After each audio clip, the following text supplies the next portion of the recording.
दुर्योधन घर मेवा त्यागे, दुर्योधन घर मेवा त्यागे, दुर्योधन घर मेवा त्यागे, दुर्योधन घर मेवा त्यागे। सान विदुर घर खाई सबसे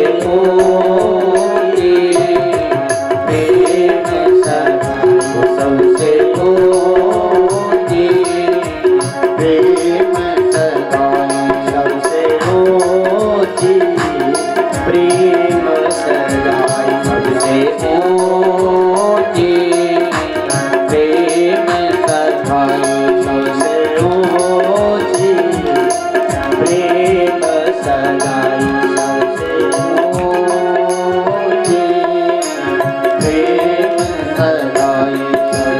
मोती, प्रेम सगाई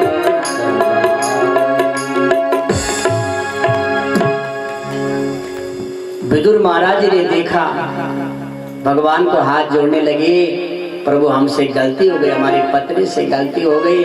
भगवान ने कहा मैं पदार्थ का भूखा नहीं हूं, मैं तो केवल भाव का भूखा हूं।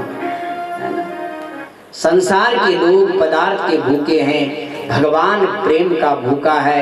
भगवान कहते हैं मुझसे एक बार तुम नाता तो जोड़ लो, मुझसे एक बार रिश्ता तो जोड़ लो।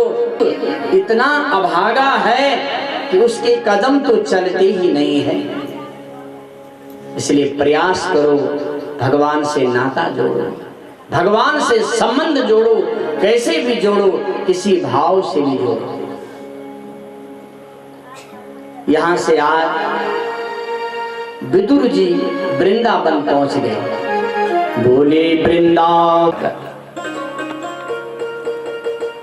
जाते समय ध्यान देना, जाते समय जीव आत्मा भगवान को याद करता है, करते हैं ना, लेकिन धन्य है रे विदुर तू। जाते समय यदि भगवान किसी को याद करे, अब बताओ, जीव आत्मा जाते समय भगवान को याद करता है, लेकिन जाते जाते भगवान ने विदुर को याद किया और उद्धव से कहा कि उद्धव, एक मेरा परम शिष्य है विदुर, आज तक मैंने उसको कुछ नहीं दे पाया, लेकिन वो रात दिन कौरवों के साथ में रहते हुए भी उसके हृदय में धर्म था और मेरे प्रति प्रेम था। इसलिए उद्धव, तुम जाकर के वृंदावन धाम में उनको मेरी कथा सुनाना, मेरी चर्चा सुनाना। आज उद्धव जी और विदुर जी महाराज वृंदावन में भेंट भई, सारी बातें हुई, मित्रता की बातें हुई। आज जब विदुर को पता चला कि मेरा प्राणनाथ आज अपने धाम को चले गए,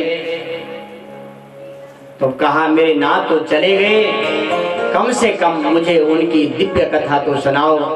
आज उद्धव जी ने विदुर जी को भगवान बाल कृष्ण की बाल चरित्र की कथाएं सुनाई। कालेन यावत् यमुनामुपेत्य तत्रोद्भवं भागवतं ददर्शः।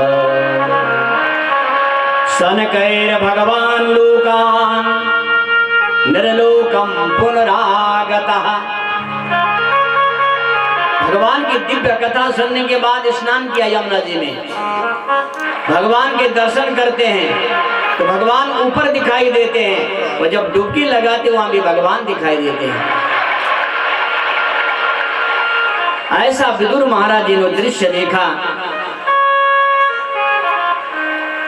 सुंदर सुंदर बाल लीलाएं सुनाई। अहो बकीयम स्तनकालकूटम जिगांसया पाय यदप्यसाध्वी लेभे गतिं धातृच्युतां ततोऽन्यं कं वा दयालुं शरणं प्रजेमः कं वा दयालुं शरणं प्रजेमः। हमारे मोहन कितने दयालु हैं। ऐसी उद्धव ने कथा सुनाई। अहो बकीयम, ओ बकी पूतना जो अपने स्तनों पर कालकूट जहर लगा करके गई भगवान को पिलाने के लिए, जिघांसया यानी भगवान को मारने के लिए गई थी दुष्टा। लेकिन मेरे गोविंद ने महाराज धात्र उचिताम तपोन्यम, जो गति अपनी मां यशोदा को देविकों को दी वही गति आज कृष्ण ने उस पूतना को दी। ऐसी दिव्य कथा सुनाई। ऐसे दयालु मेरे मोहन समस्त असुरों का संहार भगवान बाल कृष्ण ने किया। और वृंदावन की गोपियों ने तो अपना सर्वस्व लुटा दिया। मेरे गोविंद, मेरे तो केवल तुम ही हो और मेरा कोई नहीं है, केवल आपसे अलावा मेरा कोई है नहीं है। वृंदावन की गोपियां भगवान को मिलने के लिए बहाना चाहती थी। क्या चाहती थी? कि बहाना मिल जाए, कि गोविंद के दर्शन हो जाए, किसी रूप में भी भगवान के दर्शन हो जाए। बहुत सारी गोपियां नंद बाबा के घर जाती थी। अरे यशोदा, हाँ गोपी, क्या तेरे घर में गोबर मिलेगा? बोला हाँ, गोबर की कोई कमी थोड़ी नहीं है। 9 लाख गयन बंधी हुई है, 9 लाख गैया। नंद बाबा जी के घर में 9 लाख गाय थी। ले जा, जी भर के ले जा, जितना गोबर चाहिए उतना गोबर ले जा। क्या गोपी के घर में गोबर नहीं था? ध्यान देना, बहुत गोबर था। फिर भी भगवान कृष्ण को मिलने के लिए बहाना ढूंढती थी और खूब महाराज टोकरा भर करके उसको खूब भरती थी। अब जब टोकरा ज्यादा भर दिया, अब उसको उठाएगा कौन? तब आवाज लगाती है कनवा, और कनवा दौड़े दौड़े आ जाता था, जरा इस टोकरी को मेरे सिर में उठा दे। तो कन्हैया बोलता था, देख भाई गोपी, ये टोकरी तो मैं उठा दूंगा, उठा दूंगा, लेकिन मैं फ्री में काम नहीं करता हूँ, मुझे कुछ घूस रिश्वत चाहिए। बोला क्या चाहिए? बोला मुझे माखन के गोला चाहिए। वहाँ बैठा दो तुम। अब देखो क्या भाव है। क्या नंद बाबा के घर में माखन नहीं है? पीछे बैठ जाओ। नंद बाबा के घर में माखन है, गोपी के घर में गोबर है, फिर भी गोबर लेने वहां आती है और कन्हैया कहते हैं मुझे माखन के गोला चाहिए। और जब महाराज भगवान कृष्ण उस टोकरी को उठाते थे गोपी के सिर में, तो बहुत देर तक गोपी यूं खड़ी रहती थी। वो टोकरा उनके आपस में नैन से नैन मिल जाते, दृष्टि से दृष्टि मिल जाती थी। तब गोपियां तृप्त हो जाती थी जब वो आनंद मोहन के दर्शन करती थी। और एक बार नहीं महाराज, फिर और बढ़ती थी। तो कन्हैया कहते, अरे गोपी, तू तो 1-2 टोकरियां ले गई, अभी तू ले जाने को तैयार है? तू अभी ले जाने को तैयार है, अब मुझे कैसा पता चलेगा कि तू कितनी टोकरी ले गई? तो गोपी कहती, कन्हैया एक काम करते हैं, मैं जितनी टोकरी ले जाऊंगी उतने गोबर के टीके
ध्यान देना, रामचरितमानस में एक ही वक्ता है, एक ही श्रोता है और वही पात्र है। और भागवत में महाराज कई वक्ता है, कई श्रोता है। भागवत बड़ा कठिन विषय है, ध्यान दीजिएगा। तो यहाँ से मैत्री महाराज जी भागवत सुना रहे हैं विदुर जी को, सुखदेव जी भागवत सुना रहे हैं राजा परीक्षित को, सूत महाराज जी कथा सुना रहे हैं शौनक आदि ऋषि को, और सनक आदि ऋषि कथा सुना रहे हैं नारद जी को, गौकर्ण कथा सुना रहे हैं धुंधकारी। बताओ कितनी जगह कथा चल रही। तो मैत्री महाराज जी कहते हैं विदुर, सुखाय कर्माणि करोति लोको नैते सुखम वान्यतु पारमं विन्दित भूयस्तद एव दुःखं यदत्र युक्तं भगवान् वदेनः। हे विदुर, संसार में लोग सुख चाहते, ध्यान देना जरा। सुखाय कर्माणि करोतु लोको,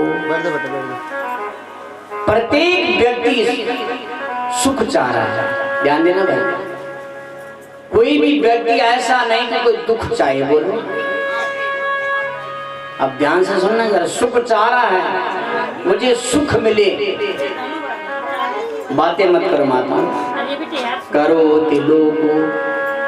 ठीक है, आप सुख मांग रहे हैं, बहुत अच्छी बात है, पर कहां से मांग रहे हैं? करोति लोको, जगत से मांग रहे हैं।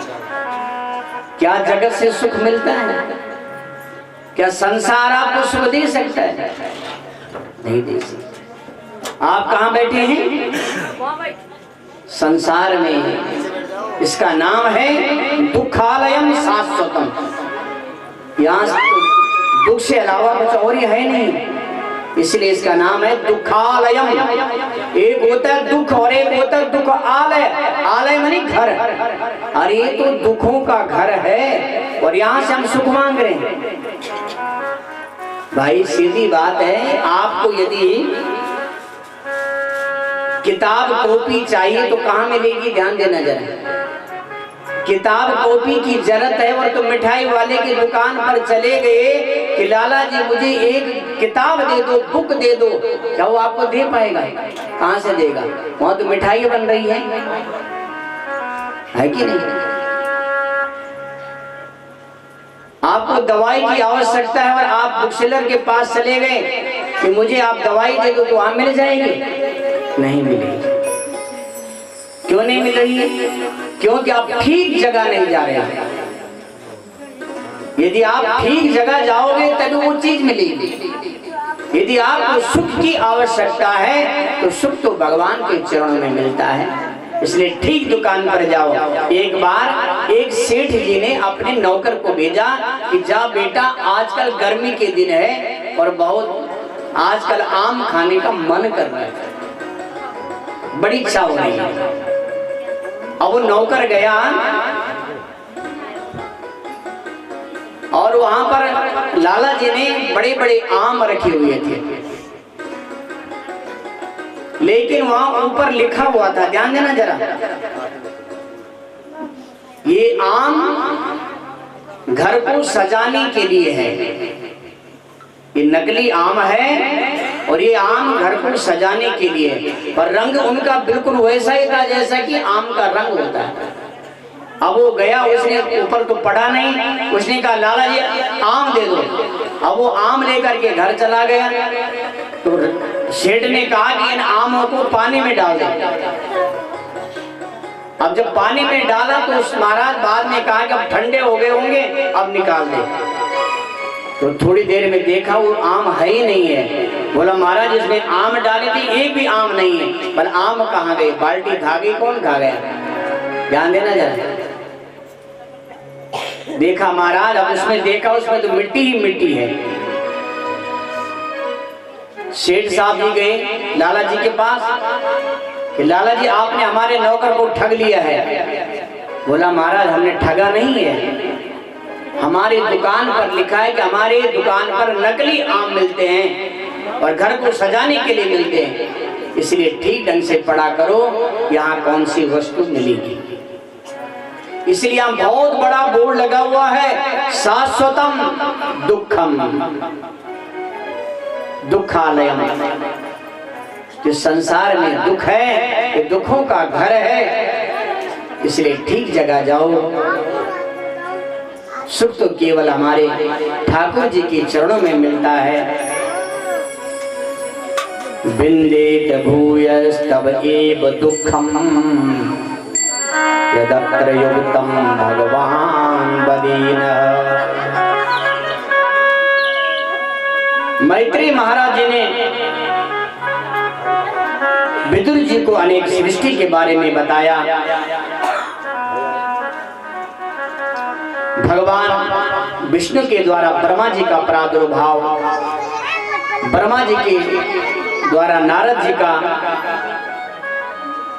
और इसी प्रकार से महाराज ब्रह्मा जी के द्वारा सनकादिक ऋषियों का, सनक, सनंदन, सनातन, सनत कुमार, ये भगवान के अवतारों में पहला अवतार है इनका। इनके लिए कहा कि जाओ सृष्टि का निर्माण करो, सृष्टि बनाओ।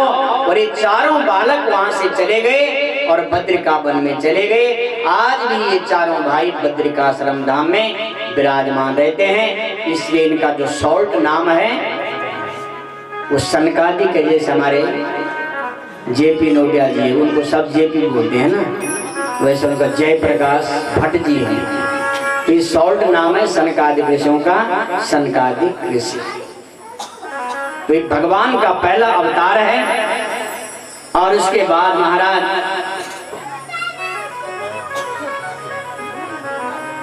भगवान ब्रह्मा जी के भ्रकुट से रुद्र भगवान का प्रागट्य हुआ और स्वयं ब्रह्मा जी के द्वारा स्वयंभू और सतरूपा का प्राकट्य हुआ। बोले स्वयंभू महाराज की जय, सतरूपा मैया की जय। उसके बाद स्वयंभू मनु, हम सब मनु की संतान है। ध्यान देना, किसकी संतान है? हम सब मनु की संतान है। और इसलिए हमको मानव कहा जाता है। क्या कहा जाता है? मानव।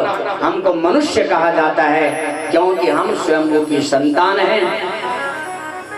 और महाराज स्वयं, और इसी प्रकार से मरीचि, अत्रि, अंगिरा, पुलस्त्य, पुलहा, कर्दू, भृगु, वशिष्ठ, अथर्वा, दक्ष और छाया से मन से नारद जी का प्राकट्य हुआ। इसलिए महाराज आगे चल करके सृष्टि का विस्तार। और महाराज हम सब कश्यप महाराज जी की संतान है। ध्यान देना, क्योंकि कश्यप की संतान देवता भी हैं और असुर भी हैं। जिसको अपना गोत्र मालूम न हो वो अपना कश्यप गोत्र लगा सकता है, कि शास्त्र की अनुमति है। जिसको अपना गोत्र का मालूम न हो, क्योंकि कश्यप महाराज जी की संतान देवता भी हैं और राक्षस भी है। इसलिए जिनको गोत्र का मालूम नहीं है वो कश्यप गोत्र भी लगा सकते हैं। कश्यप की दो पत्नी है, दिति और अदिति। जो दिति है वो दैत्यों की माता है और जो अदिति है वो देवताओं की माता है। ध्यान देना चाहिए। एक दिन दिति अपने पति के पास गई, कश्यप के पास, और सायं का समय था, संध्या की बेला। ध्यान देना जरा, संध्या की बेला थी।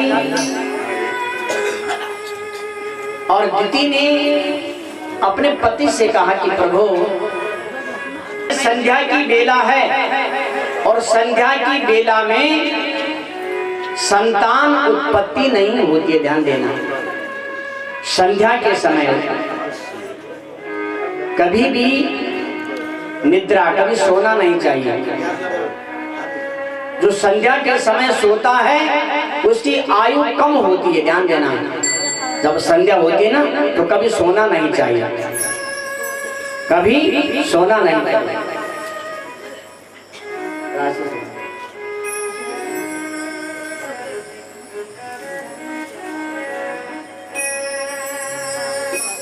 तो संध्या के समय कभी सोना नहीं चाहिए।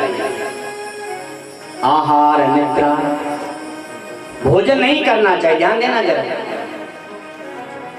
भोजन करने से रोग होता है।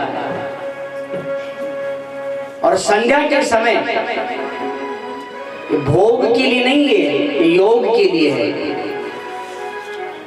कश्यप ने कहा देवी ये समय संतान उत्पत्ति के लिए अच्छा नहीं है, और इस समय भगवान शंकर अपने गणों के साथ में विचरण कर रहे हैं, इसलिए देवी तुम मेरा कहना मान लो। इसलिए बाल हट, नारी हट, राज हट, जोग हट। वैसे तो बड़ी सीधी सादी होती, लेकिन जब कभी अपना काली रूप दिखाती है महाराज तब तो डर लगता है ना। जय श्री राधा। नहीं आप तो साक्षात दुर्गा है, बोले दुर्गा माता की जय। हम तो अपने शहर की बात कर रहे हैं कि हाँ भैया ना। हाँ तो महाराज आज दीदी अपने हट में बैठ गई, मुझे बेटा चाहिए, इसी वक्त चाहिए। ईसा घोर तमा बेला, घोराणाम घोर दर्शना, चरन्यस्याम भूतानि भूतेशानुचराणिहा। हे देवी ईसा घोर तमा बेला, इस समय संध्या का बेला है। चरन्यस्याम भूतानि, इस समय शंकर भगवान के गण चल रहे हैं। इस समय भोग के लिए नहीं, इस समय योग के लिए समय है। इस संध्या का समय तू कहना मान ले। लेकिन दिति ने जब कहना नहीं माना तब कश्यप महाराज विवश होकर के सहवास किया, और तुरंत महाराज दो पुत्र इसके गर्भ में आ गए। बोले बाल कृष्ण भगवान की जय।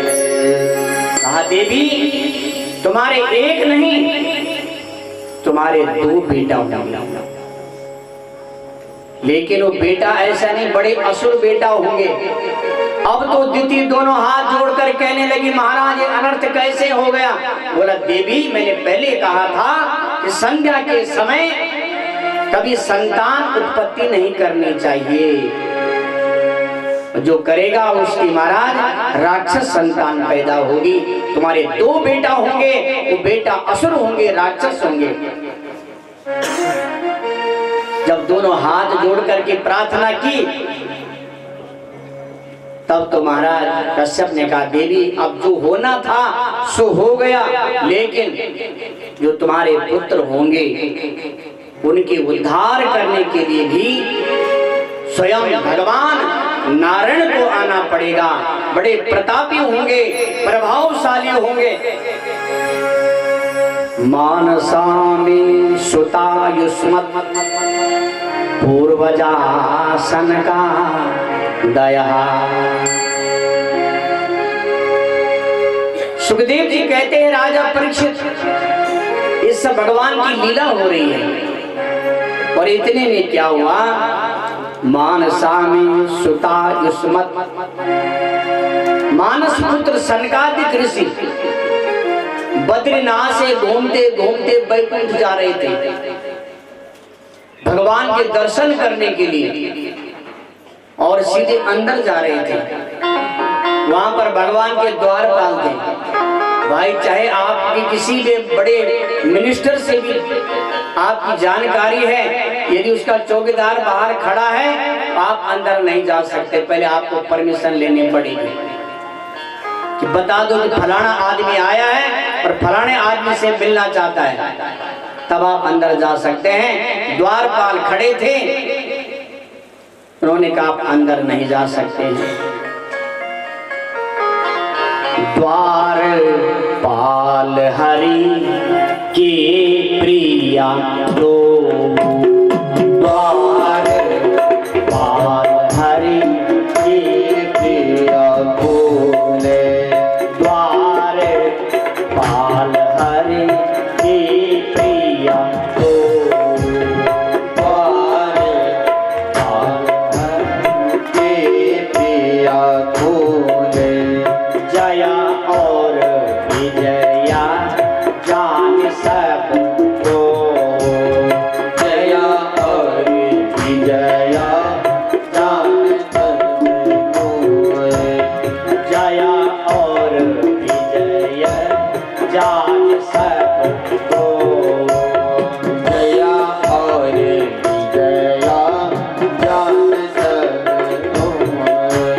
द्वार पाल हरि के प्रिया दो, द्वार पाल हरि के प्रिया दो, द्वार पाल हरि के प्रिया दो, द्वार पाल हरि के प्रिया दो। जया और विजय जान सबको, जया और विजया जान सबको, जया और विजय जान सबको, जया और विजया जान सबको। बड़ी सुंदर दिव्य कथा है। सनकादिक ऋषि लोग भगवान से मिलने जा रहे हैं और द्वार पर खड़े कौन हैं? जय और विजय। ध्यान देना, के रूप में दिति के गर्भ में आ गए। इतने में महाराज भगवान स्वयं आ गए। जब सारी लीला हो गई है ना, जब सब कुछ हो गया, तब पत्रकार पहुंच रहे।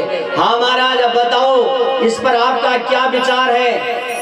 जब घटना हुई तब कोई नहीं था, जब घटना हो जाती है तब बड़े बड़े पत्रकार आते हैं महाराज, हैं बड़े बड़े नेता लोग तब आते हैं जब घटना हो जाती है। इस घटना पर आपका क्या उल्लेख है, क्या विचार है? जब सारी घटना हो गई तब भगवान आए। तो भगवान की लीला थी, इसलिए भगवान तब आए, क्योंकि भगवान को भी लग रहा था कि जय और विजय को थोड़ा सा अहम हो गया है, अब जरा इनका ट्रांसफर करना पड़ेगा, है ना, इनका डिमोशन करना पड़ेगा। तब आए भगवान, कहा बोलो महाराज, प्रणाम किया सनकादिक ऋषियों को भी, महाराज हमारे सेवकों के द्वारा आपका क्या अपराध बना? बोला इन्होंने हमें अंदर नहीं आने दिया, इसलिए हमने इनको श्राप दिया। भगवान ने कहा आपने बहुत अच्छा किया महाराज, लेकिन दंड का भागीदार तो मैं भी हूँ। क्यों? ध्यान देना जरा। क्यों भाई? भाई आपका पशु है और आपके पशु ने किसी का नुकसान किया तो पशु का इसमें क्या दोष है? दोष तो मालिक का है। मालिक ने कोई कुत्ता रखा हुआ है, कुत्ते ने किसी को काट दिया तो दोष किसका माना जाएगा? मालिक का माना जाएगा, क्योंकि मालिक तो आप हैं। कहा महाराज ये मेरे द्वारपाल है, ये मेरे सेवक हैं, इनके द्वारा आपका अपराध हुआ तो दंड मुझे भी मिलना चाहिए। जब इनका पतन हुआ है तो मुझे भी इनके साथ जाना ही पड़ेगा। क्या लीला है भगवान की, देखो है। भगवान ने सोचा जब ये जा रहे हैं तो ये पापी होंगे, दुराचार करेंगे, है तो मेरे हैं ना, चाहे कैसे भी हैं, है तो मेरे ही अपने हैं, तो मुझे भी जाना पड़ेगा। तो भगवान ने कहा कि जब इनका 3 जन्म अवतार होगा, पहले जन्म में ये हिरण्याक्ष हिरण्यकशिपु बनेंगे और दूसरे जन्म में रावण और कुंभकर्ण बनेंगे और द्वापर में महाराज शिशुपाल दंत वक्र बन करके जाएंगे। तो कहा मुझे पहले तो मुझे बरहा रूप धारण करना पड़ेगा, तब मुझे नरसिंह रूप धारण करना पड़ेगा, तब मुझे राम रूप धारण, मुझे राम का रूप धारण करना पड़ेगा, कृष्ण रूप धारण करना पड़ेगा। बोले बाल कृष्ण भगवान की जय। हर हर महादेव। और महाराज ये दोनों पुत्र हिरण्याक्ष और हिरण्यकशिपु का प्राकट्य हो गया, जन्म हो गया। और जैसा इनका जन्म हुआ महाराज, ऐसी आंधी तूफान आई। एक का नाम हिरण्याक्ष, एक का नाम हिरण्यकश्यपु, और ऐसी वृद्धि होने लगी शरीर की, बहुत विशाल काय शरीर हो गया महाराज हिरण्यकश्यपु का। तुरंत घोषणा कर दी, मैं दिग्विजय करूंगा, और दिग्विजय करने के लिए चल पड़े। चारों दिशाओं में दिग्विजय की, ब्रह्मा जी की उपासना की, ब्रह्मा जी से वरदान मांगा, और ऐसा वरदान मांगा महाराज,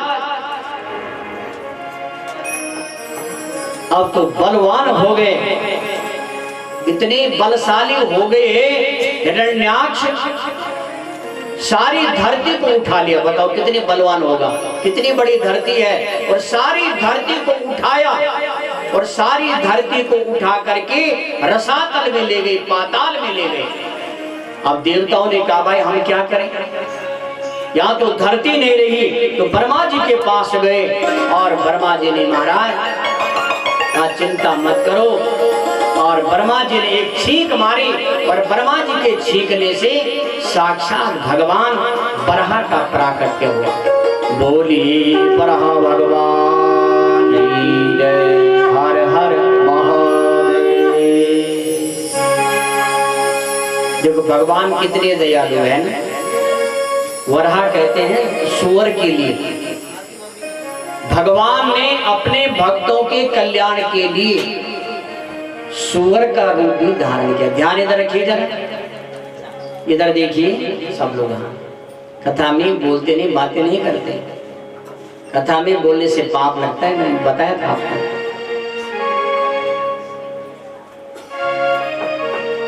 स्वयं बरहा भगवान, इसलिए भगवान जो बरहा रूप में आए ना, उनकी जो मुख है वो नीचे को, अधोगति को है, नीचे को। धरती को लेने के लिए बरहा भगवान गए। हिरण्याक्ष ने धरती को अपने पास रखा हुआ है। उसी समय महाराज आपस में युद्ध हुआ, और भगवान ने हिरण्याक्ष के कनपट्टी पर एक थप्पड़ कसा, और धराशायी हो गया, उसकी मृत्यु हो गई। और वहां से धरती को उठा करके धरती की स्थापना की। देवताओं ने बड़ी स्तुति की महाराज। आज हम सब लोग भय से मुक्त हो गए हैं।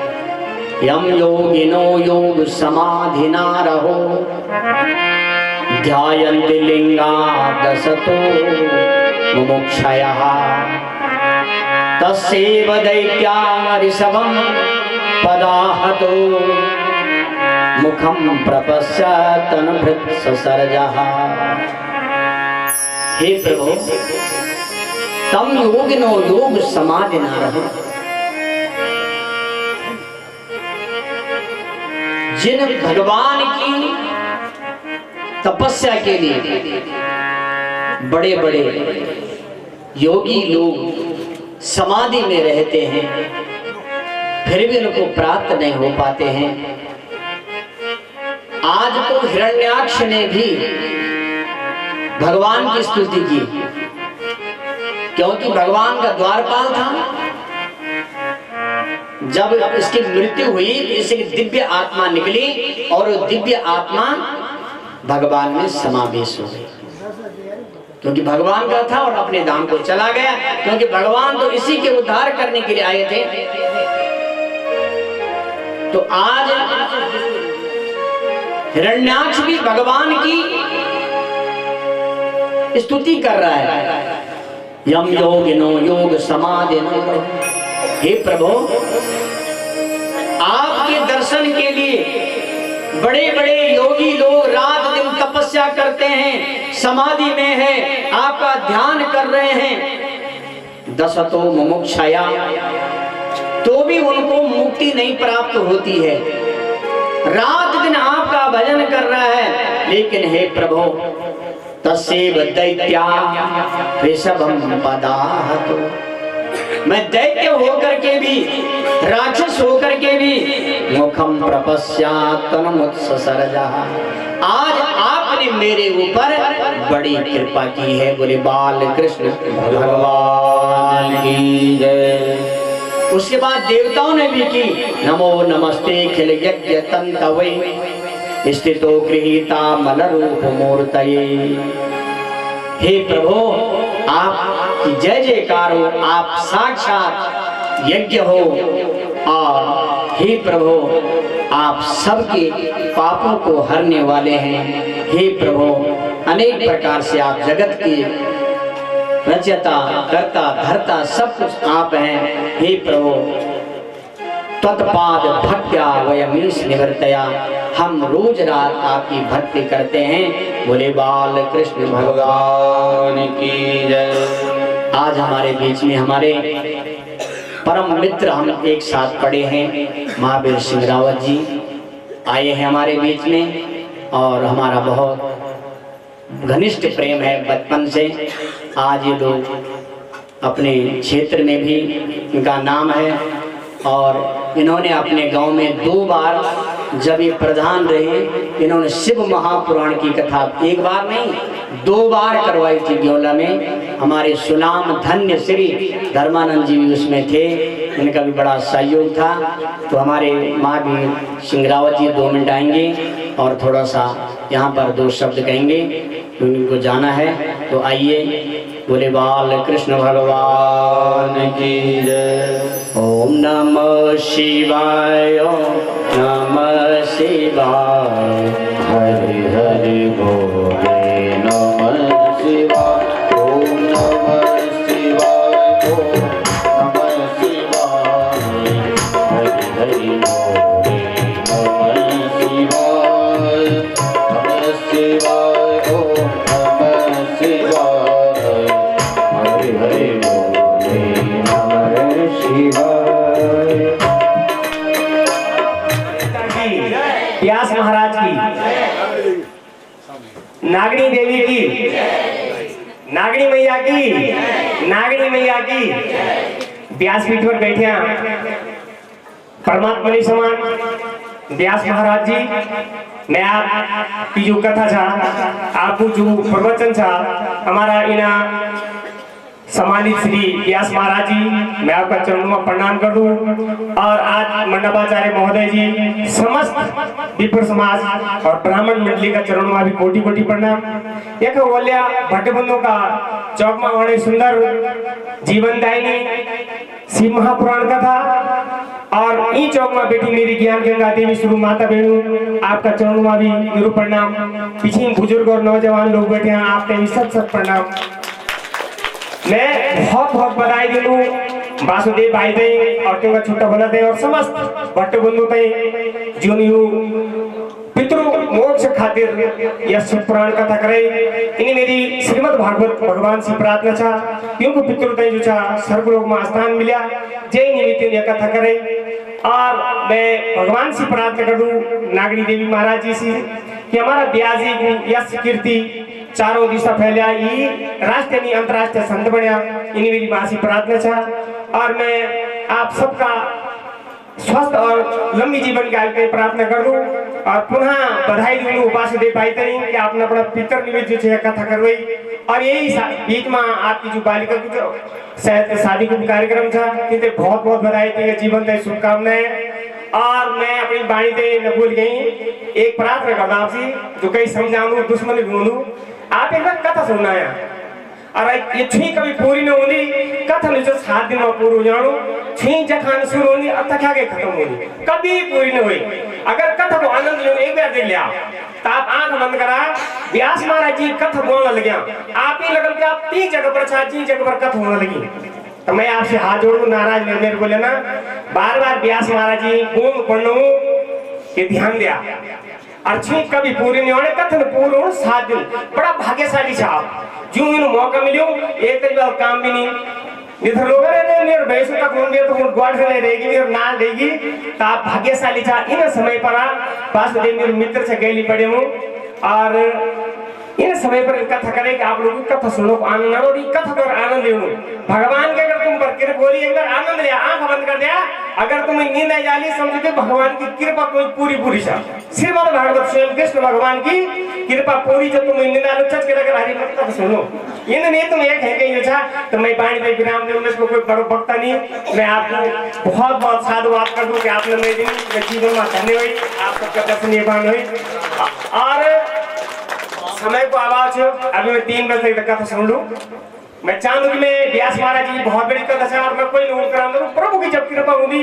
तभी ना अच्छा काम होगा भगवान ने मैं मौका देनी मैंने भी कथा कराई और एक और डायलॉग था घर का जोगी वाले जोगटर बनकर जोगी से हमारे व्यास जी कितना अच्छा कथा गाना न कहीं पखान करता न कहीं कोई चुगली काट करता जबकि व्यास लोग पता मैंने नहीं देखी नचा ही करता और कौन इच्छा हुई कि आज हमारा व्यास महाराज इच्छा और मैं स्वयं गुरु मान की अपना जो जीवन में हम कहीं जो मार्ग दिखाई मेरे मार्ग सफल है और आपको आशीर्वाद बढ़ियो रहा तो मैं अपनी वाणी पे विराम दे दूं और भगवान से और मां नागरी से प्रार्थना कर दूं कोई पितृ उदार हुआ और आप जब का कथा सुनने लगे हैं आप सबकी मनोकामना पूर्ण धन्यवाद जय हिंद जय भारत जय उत्तरी समयोजित यदर्थमात्मनेमस् त्वयैवाहं समर्चितः। इसके बाद आगे वंश और बढ़ता रहा हमारे पास कथा बहुत है तो महाराज स्वयंभू महाराज जी के वंश की वृद्धि होती गई और स्वयंभू जी के घर में 2 बेटा और 3 बेटियों का जन्म हुआ। तो सबसे पहले जो मंझली बेटी थी उसका विवाह हुआ। तो ये रीति रिवाज आज से नहीं पहले से भी है ना। कभी कभी क्या होता है कि छोटे बेटे का ब्याह हो जाता है और बड़े का लेट नहीं होता है। कभी क्या होता है कि छोटी बेटी का ब्याह हो जाता है और बड़ी का बाद में होता है। तो इन कथाओं से भी ज्ञान मिलता है ना। तो जो मनु जी की 3 बेटी है आकोति देवहूति से प्रसूति। तो दूसरी नंबर की जो कन्या है उसका नाम है देवहूति।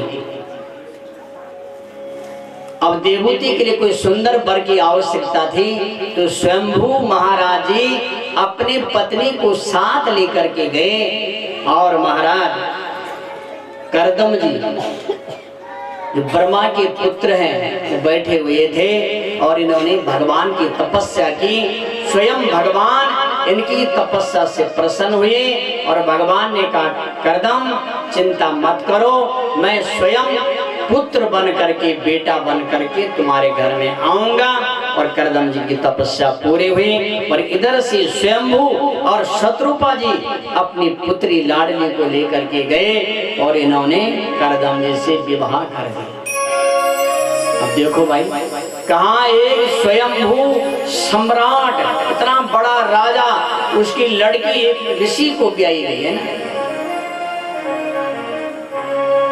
पानी का संस्कार हुआ मनु महाराज जी चले गए। करदम जी जैसे विवाह हुआ आंखें बंद कर दिया ध्यान देना जाए तपस्या में बैठ गए। देवहूति आगे पीछे घूम रही है। यह है विवाह है।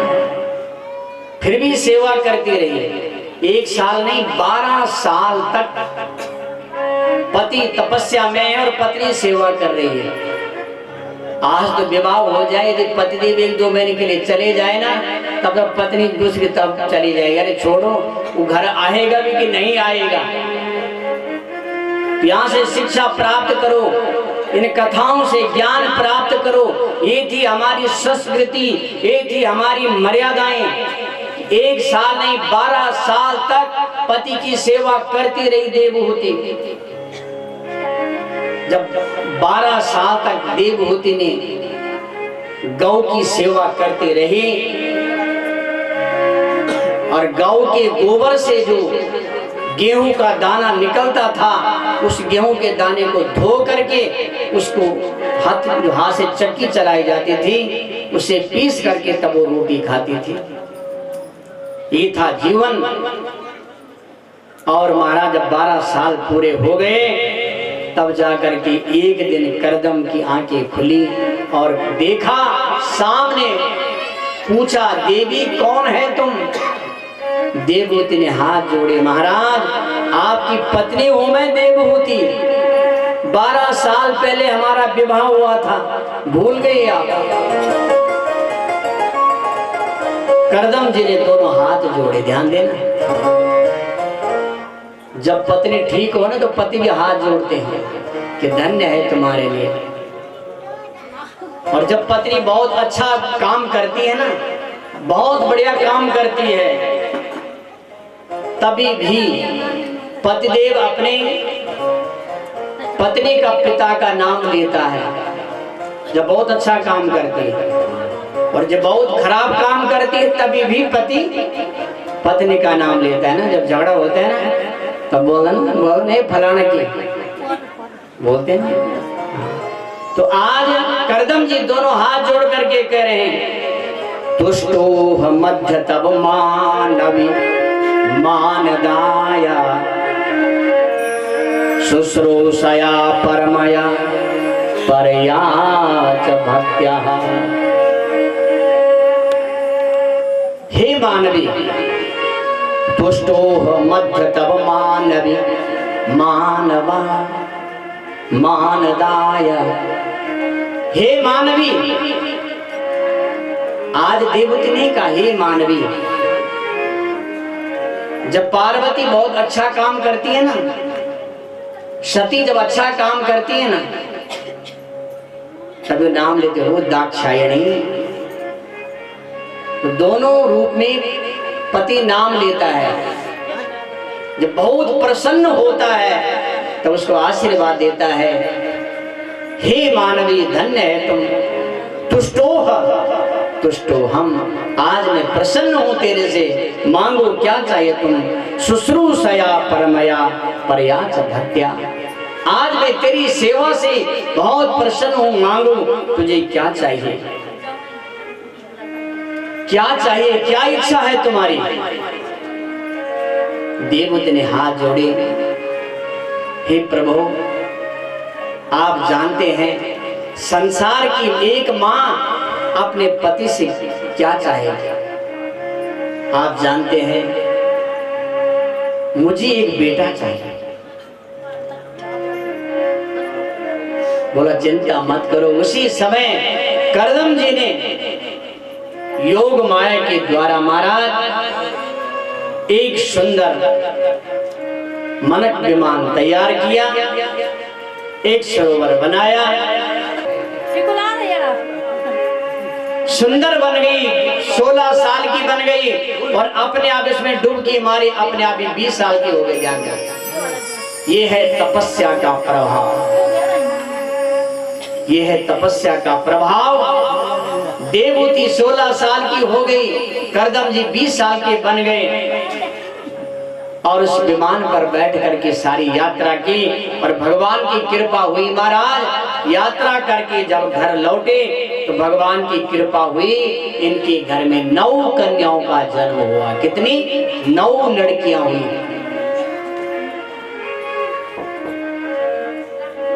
कला, श्रद्धा, मरीचि और अनसुईया, इस प्रकार से महाराज 9 कन्याओं का जन्म हुआ। श्रद्धा, हविर्भू, गति, क्रिया, ख्याति, अरुंधति, शांति, 9 कन्याओं का जन्म हुआ। एक नहीं 9 कन्या। पहले के जमाने में लोगों की 9 कन्याएं, 7 कन्याएं, 5-5 लड़कियां होती थी। आज तो 1-2 हो गए तो लोग भयभीत हो जाते हैं। अब तो महाराज करदम ने कहा देवी 9 कन्याएं हो गई है, अब तो मुझे जाने दे, क्योंकि अब मेरा तो एक ही काम है भगवान का भजन करना, अब मुझे जाने की आज्ञा दीजिए। देवहूति ने कहा ऐसा कहाँ होगा कि घर में 9 लड़कियां हैं और तुम चले गए हैं? दुनिया वाले क्या कहेंगे? अरे इनको पढ़ाओ लिखाओ, इनका विवाह हो जाएगा, उसके बाद आप चले जाना। पढ़ाया लिखाया महाराज तो 9 कन्याओं को ऐसे सुंदर तुम्हारे मिले जो ब्रह्मा जी के पुत्र मरीचि, अत्रि, अंगिरा, पुलस्त्य, पुलहा, कर्तु, भृगु, वशिष्ठ, अथर्वा, 9 ऋषि ऐसे पढ़े लिखे हुए दामाद मिले। ध्यान देना, कभी देखना जिनकी ज्यादा लड़कियां हैं ना, उनको ऐसे ऐसे बढ़िया दामाद मिले हैं ना, बहुत अच्छे मिले। आप कभी गांव में देखना जिनकी ज्यादा लड़की है ना, उनको अच्छे घर मिले। ये सब ठाकुर जी की कृपा है। तो 9 दामाद मिले, बहुत लिखे पढ़े मिले। अब तो करदम जी ने कहा अब देवी अब तो जाने दो। ध्यान देना, इस कथा से हमें क्या संदेश मिल रहा है, क्या ज्ञान मिल रहा है कि घर में रहते हुए भी भगवान को कभी मत भूलो, गृहस्थ में रहते हुए भी भगवान को मत भूलो। करदम जी घर में रह रहे हैं पर उनका मन भगवान पर है। अब 9 कन्याओं का विवाह हो गया, आप कह रहे मुझे जाने दो।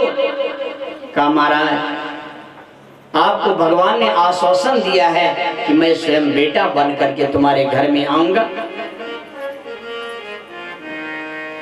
तब याद आए कि हाँ मुझे भगवान ने आश्वासन दिया था। भगवान की कृपा हुई। माम खिदो राजपुत्रीत मात्मनम प्रत्यनिंदते भगवान क्षरो गर्व दूरा संप्रतक्ष्यते। भगवान की कृपा हुई महाराज, और इनके घर में तस्याम बहुत थे बाले, तस्याम बहुत थे काले भगवान मधुसूदना कार्दमं वीरमापन्नो यज्ञेस्मिन् भगवान की कृपा हुई। इनके घर में सुंदर एक बालक का प्राकट्य हुआ। वो कोई साधारण बालक नहीं था, साक्षात भगवान का अवतार। बोलिए कपिल भगवान की जय। हर हर महादेव। सारे देवता लोग आए महाराज। देवताओं ने आज पुष्प वृष्टि की। परम प्रधानम पुरुषम महांतम कालम कविम त्रिवृतलोकपालम आत्मानुभूत्यानुगत प्रपंचम स्वच्छंद शक्तिम कपिलम प्रपद्ये। देवता लोग भगवान की स्तुति कर रहे हैं। प्रभु परम प्रधानम, आप परम प्रधान हैं। पुरुषम महानतम, प्रत्येक पुरुषों में आप महान हैं। कालम कबीत्र वृत्त लोकपालम, ये सारा संसार आपके इशारे से चल रहा है। हे प्रभु आप सबकी आत्मा है, सब में बसे हुए हैं। स्वच्छंद शक्तिम कपिलम प्रपद्ये। हे प्रभु आप स्वच्छंद हैं। ध्यान देना, भगवान कैसे स्वच्छंद हैं। जैसे उदाहरण के लिए कोई किसी गड्ढे में गिर गया, अब गड्ढे में गिर गया, अब उसको ऊपर आना है। ध्यान देना, अब ऊपर नहीं आ सकता है, और किसी को उतारा गया है। अब ध्यान देना, अब दोनों गड्ढे में हैं। जो गिर गया है वो भी गड्ढे में है, और जिसको उतारा गया वो भी गड्ढे में है। परंतु जो गिरा हुआ है वो घबराया हुआ है, वो परेशान है, बेचैन है। क्यों? वो गिरा हुआ है, और जो उतर करके गए वो घबराया नहीं है। तो हम जितनी जीव आत्मा है, हम सब गिरे हुए हैं, है ना? इसलिए हम घबराए हुए हैं। पर परमात्मा कैसे हैं? वो स्वच्छंद हैं, अपनी इच्छा से आते हैं। इस प्रकार से स्तुति की भगवान कपिल की। तो अब तो महाराज करदम जी ने कहा देवूति अब तो हो गया ना। ये देखो घर में है लेकिन मन घर में नहीं, बार बार कहता है अब मुझे जाने दे, जाने दे। तो बोला अब तो मेरा काम हो गया, बेटियां भी हो गई, बेटियों का ब्याह भी हो गया, अब बेटा भी हो गया है, अब तो जाने दे।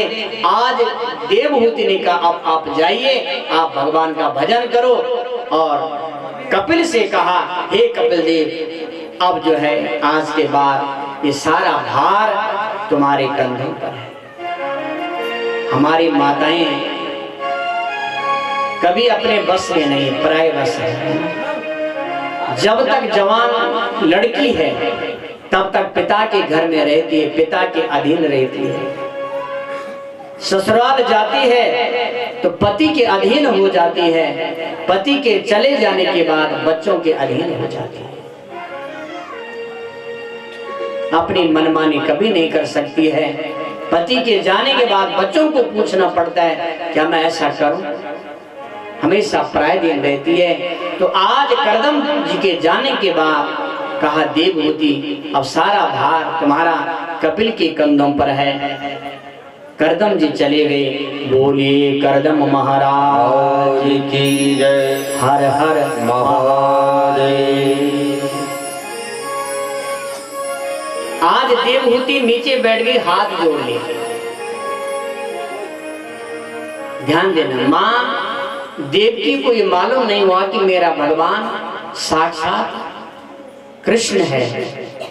कौशल्या को ये पता नहीं हुआ कि मेरा बेटा साक्षात भगवान है। लेकिन देवहूति को मालूम है कि मेरा बेटा साक्षात भगवान है, क्योंकि यहाँ भगवान ज्ञान देने के लिए आए हैं।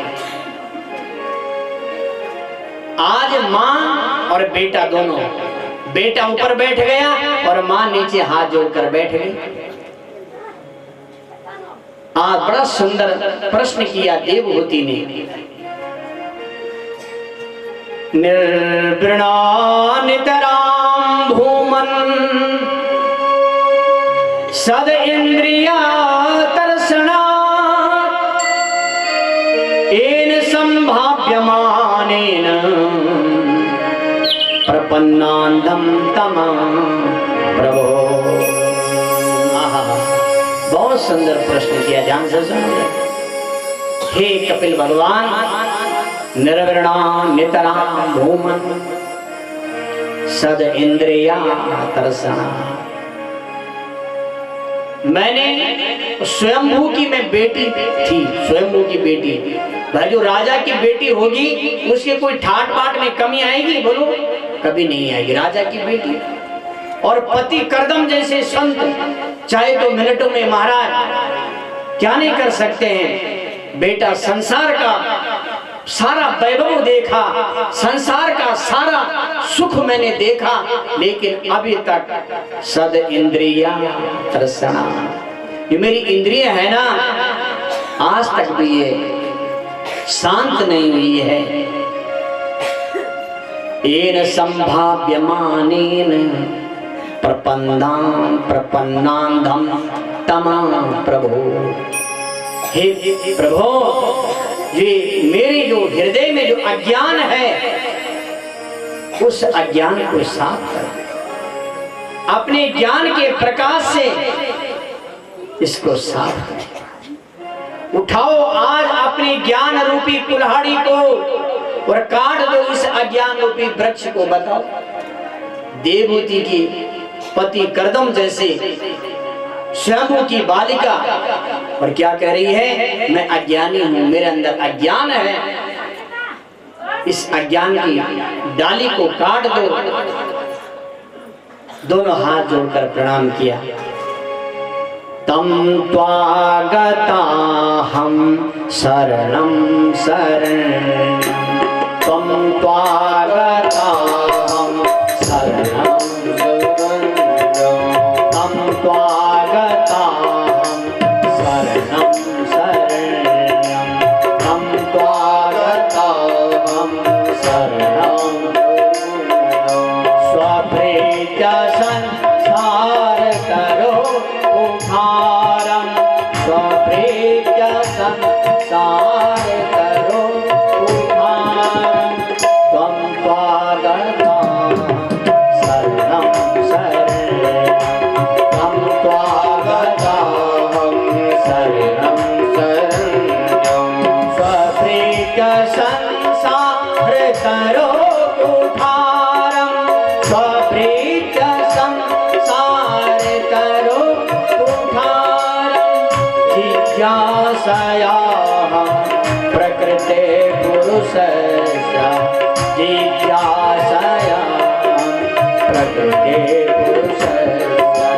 नमामि सदपितां वरिष्ठं नमामि सदपितां वरिष्ठं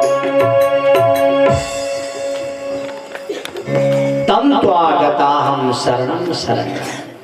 हे कपिल मैं आपकी शरण में हूं।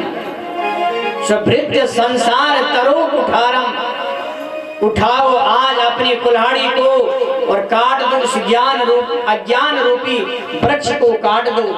आज मैं तेरी शरण में हूं। सबसे पहले कहा पुत्र मुझे ये बताओ मुझे क्या करना होगा कि जिससे मुझे भगवान की प्राप्ति हो जाए। ध्यान देना ये सीढ़ी होती है ना, यदि हमको ऊपर जाना है तो क्या पहली सीढ़ी में पांव रखना पड़ेगा। यदि हम ऊपर जाने की कोशिश करेंगे ऐसा नहीं होता है। जब हम पहली क्लास में जाते तब हम आगे बढ़ते। ध्यान देना जरा ना, पहली सीढ़ी दूसरी तीसरी चौथी पांचवी छठी है ना। तो कहा मां यदि भगवान को प्राप्त करना है तो सबसे पहले मां संतों का संग करो, सत्संग करो। बिन सत्संग विवेक न होई, बिनो सत्संग विवेक न होई, बिन सत्संग विवेक न होई, बिनो सत्संग विवेक न होई।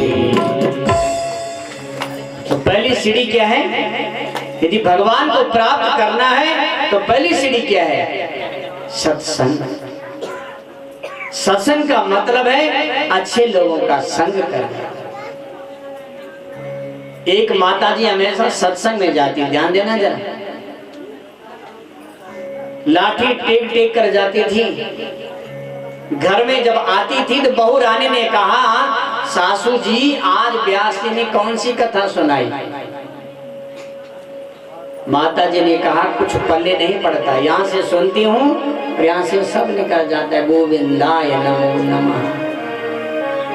अब बहू पढ़ी लिखी थी, शाम को उसके पतिदेव आए, अपनी माँ का सत्संग में जाना बंद करवा दो। बोला क्यों? बोले इसके पल्ले कुछ नहीं पड़ता है। तो कहा माता जी मत जाओ, आप सुनते तो कुछ है नहीं है, मत जाओ। कहा बेटा नहीं जरूर जाऊंगी। अब माता जी दूसरे दिन चली गई और महाराज दूसरे दिन माँ की जो है थोड़ा सा गिर गई तो कहीं चोट लगी। कहा माँ अब तो बिल्कुल नहीं जाएगी, अब और भी दिक्कत हो गई। कहा बेटा नहीं जाऊंगी, ठीक है लेकिन एक काम करो, मुझे थोड़ा हरिद्वार ले जाओ और गंगा स्नान करा दो। बहू रानी ने तो गड़बड़ हो गया, तो 10 रुपए में काम चल रहा था। 10 रुपए नहीं माता जी के पास और मत्था टेका और जैसे आराम। अब हरिद्वार जाने के लिए 1000 रुपए चाहिए। ये तो बड़ी मुसीबत सिर में आ गई। राधे राधे है ना। बोला नहीं हरिद्वार ले जाओ। अब हरिद्वार ले गए माता जी को, ध्यान देना जरा। हरिद्वार चले गए महाराज, लेकिन माता जी ने कहा बेटा बहू तू भी साथ में चल, तुम भी साथ में चलो बहू रानी। और बहू रानी भी चली गई और बेटा भी गया। हरिद्वार में पहुंचे, जाते समय माता ने जरा ध्यान देना, बातें नहीं होगी, और माता ने कहा एक छलनी ले चलो, आटा छालने वाली। अब माता जी गई और एक जगह बैठ गई पत्थर के ऊपर। बोला बेटा बहू जाओ इस छलनी पर पानी भर के लाओ वहां से और मेरा स्नान कराओ। बहू रानी ने कहा देखा तुम्हारी माता का दिमाग खराब हो गया उस कथा सुन सुन करके, पहले तो कुछ पढ़ता नहीं और दिमाग खराब हो गया और मुसीबत आ गई है। बहू बेटा बेचारे छलनी पर पानी भरते, जब तक माता जी के पास आते वो खाली हो जाते। भाई छलनी पर पानी कहाँ टिकेगा? टिक सकता है? नहीं टिक सकता। सुबह से शाम हो गई, एक बूंद पानी नहीं आया। कहा माँ अब घर चल, तेरा तो दिमाग खराब हो गया और हमारा दिमाग भी खराब हुआ। माँ ने कहा बेटा वो मेरा दिमाग खराब नहीं हुआ, मेरी ऐसी स्थिति है जैसे छलनी की स्थिति है, जैसे छलनी में पानी नहीं टिक रहा है वैसे यहाँ कुछ ज्ञान टिकता नहीं है। लेकिन बेटा उस छलनी को तेरी बहू रानी ने कभी धुला नहीं, इतना आटा लगा था वो छलनी पर आज गंगा जी में कई बार तुमने उसमें पानी भरा, आज वो साफ हो गई।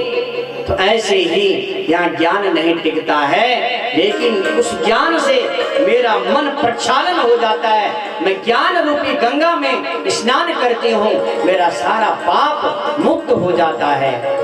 बिन सत संग विवेक न होई, बिनो सत संग विवेक न होई। राम कृपा सुलभ न होई, राम कृपा बिनु सुलभ न सोई। राम कृपा बिनु सुलभ न होई। राम कृपा बिनु सुलभ न होई। बिन सत संग विवेक न होई, बिनु सत संग विवेक न होई। बिन सत संग विवेक न होई। बिनु सत संग विवेक न होई। राम कृपा बिन सुलभ न होई। राम कृपा बिनु सुलभ न सोई। तो कामा ये पहली सीढ़ी है, ध्यान देना है। आप सत्संग में जाओ, एक दिन आप भी महाराज ज्ञानी बन जाओगे, है ना। जो भेड़िया शेर के साथ में